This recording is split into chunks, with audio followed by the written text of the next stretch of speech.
rich in mercy, He sent forth a Savior, Jesus Christ.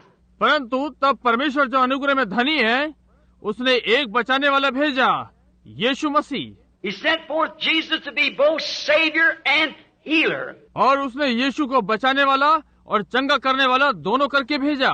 For He said, as Moses lifted up the brass serpent in the wilderness, so must the Son of Man be lifted up, for the same purpose. क्योंकि उसने कहा, जैसा मूसा ने जंगल में सांप को ऊंचे पर चढ़ाया, इसीलिए मनुष्य का पुत्र भी ऊंचे पर चढ़ाया जाना चाहिए, उसी उद्देश्य के लिए।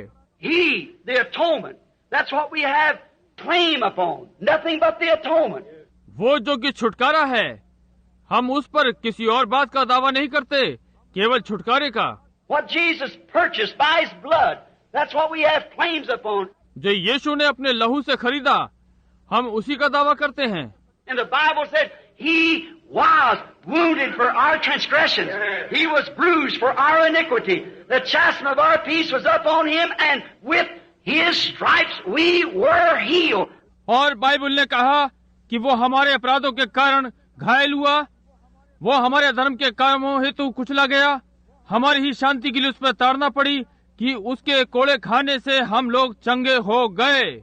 That's what we can claim, because that's what the atonement that we stand for ordered for us. God rich in mercy. यही है जिसका हम दावा कर सकते हैं, क्योंकि यही छुटकारा है, इसी का हम जिम्मा लेते हैं, यही हमारे लिए आज्ञा दी गई है। परमेश्वर जो अनुग्रह में धनी है। This was to be an eternal atonement, because He came Himself. क्योंकि वह स्वयं आया, इसलिए यह अनंत छुटकारा होना ही था। God came Himself in the form of sinful flesh to make an eternal atonement.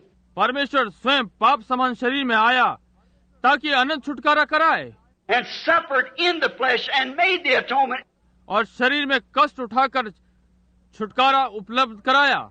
And returned back in the form of the Holy Ghost to confirm that atonement.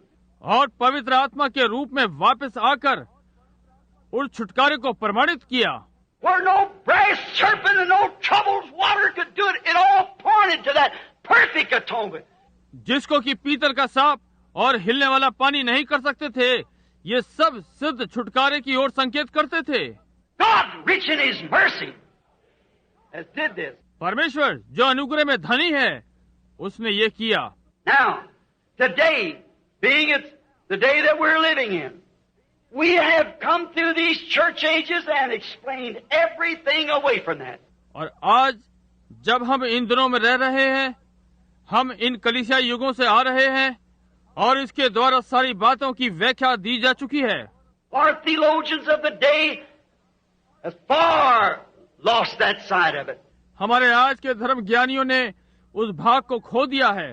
They explained it all away to some other day, some other age, some other something, way back from long ago.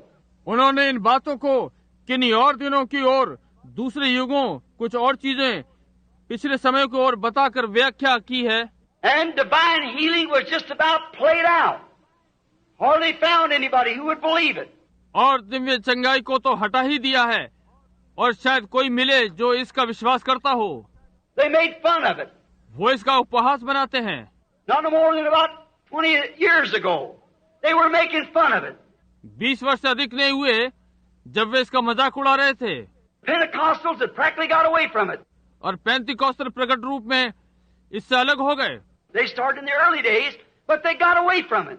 उन्होंने आरंभ के दिनों में आरंभ किया, परंतु वे इससे अलग हो गए। Look how they did. देखिए उन्होंने कैसे किया। Now they got denominational wild, running out to make them each a creed, and so forth.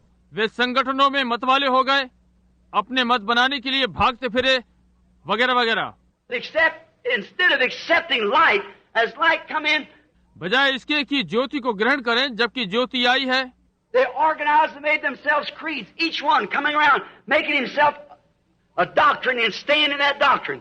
वे संस्था में ढल गए और अपने अपने मत बनाकर हर एक ने अपना अपना सिद्धांत बना लिया है और उसी सिद्धांत में रुका हुआ है।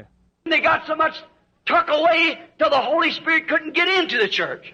और तब इन्होंने इतना कुछ बनाकर अपना लिया है कि पवित्र आत्मा कलीसिया में आ ही नहीं सकेगा। They just become another idol, like a brass serpent. They become an idolatry. और वे एक और मूर्त पीतल के सांप के समान हो गए, वे मूर्ति पूजक हो गए। Every fellow said, I am belong to this and I belong to that. It was an idolatry. हर अनुयायी यही कहता है, मैं इससे संबंधित हूँ और उसका सदस्य हूँ। ये मूर्ति पूजा थी। What a mess we were in at the end time. अंत के समय हम कितनी गड़बड़ी में हैं। But God, rich in His mercy, has sent back the Holy Spirit upon us and vindicating His word tonight as He promised He would do. परंतु परमेश्वर जो अनुग्रह में धनी है, उसने पवित्र आत्मा फिर से हमारे ऊपर भेजी है और प्रतिज्ञा अनुसार आज रात अपने वचन को प्रमाणित कर रहा है, वो करेगा। God promised He would do these things. परमेश्वर ने प्रतिज्ञा की है कि वो इन चीजों को करेगा। Look what He did. देखिए उसने क्या किया।